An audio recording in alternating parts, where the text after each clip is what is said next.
மாமியார் மனசு கல்லில்ல. மனிதன் தானாகவே நிமிர்ந்து நிற்க வேண்டும். பிறரால் நிமிர்த்தி வைக்கப்பட்டவனாக இருக்கக்கூடாது. மார்க்ஸ் அரலியன். கிளம் கடைசியில் என்னதான் சொல்லுச்சு என்றார் தட்டிலே கை கழுவியபடி. பேசாமல் இருந்தேன். இவர் எதிர்பார்க்கிற பதில் என்னிடம் இல்லை.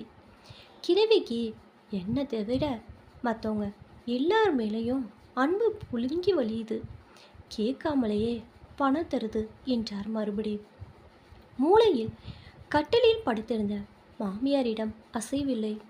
மகன் பேசுவதை கவனித்து கொண்டு இருக்கிறாரா அல்லது தூங்கிவிட்டாரா என்று புரியவில்லை.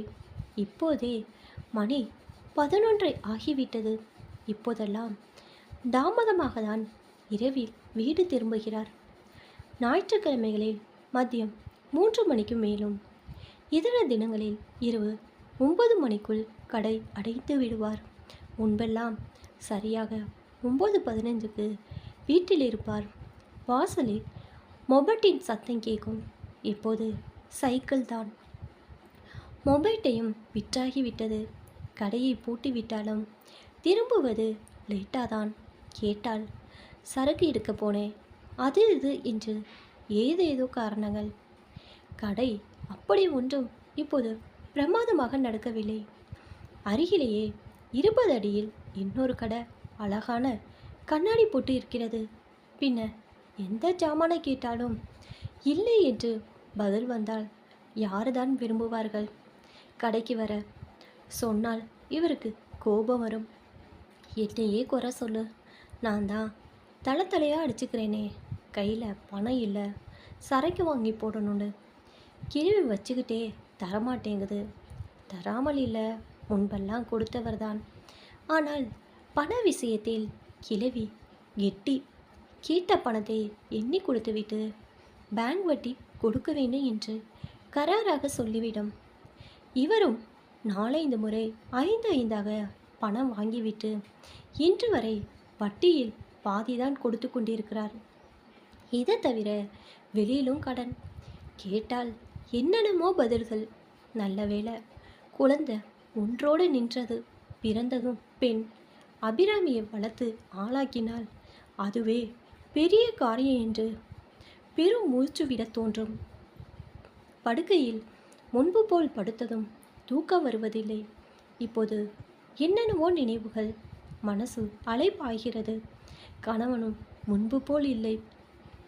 தூங்கிட்டியா? எப்படி தூக்கம் வருமா? இந்த மனிதர் ஏதோ கடக்கண்ணி வைத்தும் நல்ல பிள்ளையாக இருக்கிறார் என்றுதான் கட்டி கொடுத்தார்கள். திருமணத்தன்றே 4 பவுனில் செயினை அன்பு பரிசு என்று போட்டவர்தாம். அது பழைய கதை. நான் போட்டுக்கொண்டு வந்ததும் சேர்த்து இப்போது போய்விட்டது. கேட்டால் எவர்தான் நம்புகிறார்கள்? உன் புருஷனுக்கும் ஏதாச்சும் கெட்ட பழக்கமா இந்த மாதிரி செலவாகுதே என்று தான் சொல்கிறார்கள். எனக்கு தெரிந்து வேறு பழக்கங்கள் இல்லை. என்ன கொஞ்சம் செலவாளி. கையில் பணம் இருந்தால் கண்மண் தெரியாது. செலவாகிற வரை தூக்கம் வராது. அபிராமிக்கே செயின் வளையல் என்று வாங்கி தந்து அசத்தியவர்தான். இப்போது அதுவும் இல்லை. அப்புக்குட்டி அதுக்குள்ளார தூங்கியாச்சா என்றார் மறுபடி. இப்போ மணி என்ன தெரியும்ல? என்ன போடப்போ கடையை கொஞ்சம் நல்லா பண்ணிடலாம் தான் பார்க்குறேன். 2-3 பேர்கிட்ட பணத்துக்கு அலைஞ்சு பார்த்தேன், ஒன்றும் தேரலை. கால்களை நன்றாக நீட்டிக்கொண்டேன். காலையிலிருந்து ஓய்வு ஒழிச்சல் என்று வேலை. இரவு படுத்தால் இடுப்பு நோக்கிறது. இந்த கிழவி கூட இப்படி சதி பண்ணுதே. அவங்கள குறை சொல்லாதீங்க. முன்னால் கேட்டப்பெல்லாம் கொடுத்தவங்க தானே என்றேன், உணர்ச்சியை அடக்க முடியாமல். அதையே சொல்லு, இப்போ தருது தானா? என்ன வேணும்னா கேட்குறேன், தேவை வந்துருச்சு. அப்படி என்ன தேவை?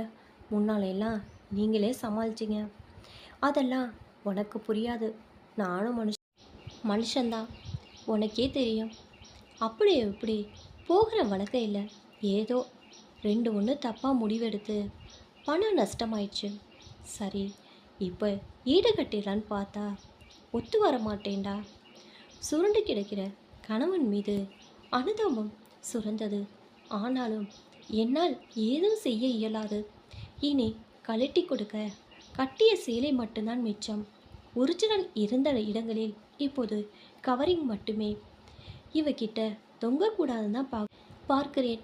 சனியை பிடிச்ச விதி வெளியில் நமக்கு தூதுபட மாட்டேங்குது. கிழவியின் சாதாரண இருமல்கள் இவ்வளோ பெரிய ஜுரத்திற்கு அஸ்திவாரம் என்று முதலில் புரிபடவில்லை. சோதனையாய் கிழவியின் உயிர் பிரிகிற நேரம் இவர் வீட்டில் இல்லை. அபிராமியை தான் அனுப்பினேன் கூட்டி வர சொல்லி.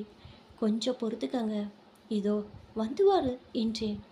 மாமியாரின் நெஞ்சை நீவி விட்டு, எனக்கு தாங்காது, போதும் போ, இனிமே இருந்து என்ன செய்ய போறேன் என்றார் மூச்சு திணறலுடன். வெந்நீரை டம்ளரில் ஊற்றி கொடுத்தேன். மறுபடி சொன்னார். டம்ளரை கீழே வைத்தேன். இங்கே பாரு, நீ எனக்கு ஒரு சத்தியம் செய்யணும். என்னம்மா? தலை அணிக்கு கீழே 1000 ரூபாய் இருக்குது, புரியுதா? 1000. தொண்டை உளர மாமியாரே வெறித்தேன். அவன்கிட்ட காட்டிடாத, எல்லாம் என் பேத்திக்கு தான், புரியுதா? அப்புறமா பேங்கில் போட்டு அவ பேரில் இது இருக்குன்னு தெரிஞ்சா இதையும் காலி பண்ணிடுவான். அந்த நிலைமையிலும் எனக்கு ரோசம் வந்தது. அவர் ஒன்றும் மோசமான ஆள் இல்லை, புரியுதுடி. ஆனால் பிடிவாதக்காரன். எது நமக்கு ஒத்து வரும் ஒத்து வராதுன்னு விவேகம் வேணும். பிஸ்னஸில் லாப நஷ்டம் வரலாம், ஆனால் இப்படி பணத்தை அடிச்சுக்கிட்டே இருக்கிறது புத்திசாலித்தனம் இல்லை. அதனால தான் கடைசியாக இந்த பணத்தையாவது சேர்த்து வச்சிடணும்னு பார்த்தேன். போ, இதை பத்திரமா வச்சுட்டு வா, அவன்கிட்ட காட்டாத. உள்ளுர உறுத்தியது. கிழவியின் பேச்சில் தெரிந்த நியாயத்தையும் மீறி தாலி கட்டிய கணவனுக்கு தெரியாமல் ஒரு காரியம் செய்வதா என்ற தடுமாற்றம். ஏதாச்சும் அப்புறம் கேட்டா நான் தான் சத்தியம் வாங்கிட்டேன்னு சொல்லிக்க, அவன் ஒன்றும் சொல்ல மாட்டான். புத்தியாக நடந்துக்க. அவனை மட்டும் நம்பி புண்ணியம் இல்லை. நீயும் சமயத்தில் உஷாராக இருந்தாதான் குடும்பம் ஓடும். போ. கிழவி மனசு அப்படி ஒன்றும் கல்லில்ல. உள்ளூர குடும்ப நலனுக்காக உருகிற ஈரம் இருந்திருக்கிறது என்று எனக்கு மட்டும் புலப்பட்டு என்ன பயன்? இதை மறைக்காமல் அவருக்கும் வெளிப்படுத்தினால் ஒருவேளை அவரும் மாறுவாரோ?